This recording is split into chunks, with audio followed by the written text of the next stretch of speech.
మీ అంగానికి alcohol పెద్ద శత్రువు అని మీకు తెలుసా?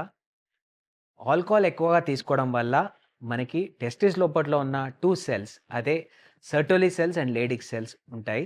ఈ లేడిక్ సెల్స్ కంప్లీట్‌గా డ్యామేజ్ అయ్యే ప్రమాదం ఉంది. దానివల్ల మనకి స్పెర్మ్ ప్రొడక్షన్ అనేది కంప్లీట్‌గా జీరో అయ్యే ఛాన్సెస్ ఉంటాయి. సెక్సువల్ కోరికలు తగ్గిపోతాయి.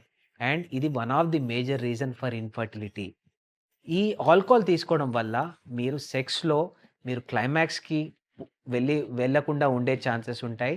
అండ్ అంగం పైన సెన్సేషన్ పోయే ప్రమాదం ఉంటుంది. సో, అలాంటి ఆల్కహాల్‌ని అవాయిడ్ చేస్తే మీ సెక్షువల్ లైఫ్ బెటర్‌గా ఉంటుంది. మీ ఫర్టిలిటీ కూడా ఇంప్రూవ్ అయ్యే ఛాన్సెస్ ఉంటాయి. కాపురాల్ని కూల్చిన మందుని చూసినాం కానీ, ఇద్దరు మనుషులని శాశ్వతంగా కలిపిన మందుని ఇప్పటివరకి చూడలేదు. సో, మందు అవాయిడ్ చేయండి. ఫర్టిలిటీని ఇంప్రూవ్ చేసుకోండి. మీ సెక్షువల్ లైఫ్‌ని ఇంప్రూవ్ చేసుకోండి.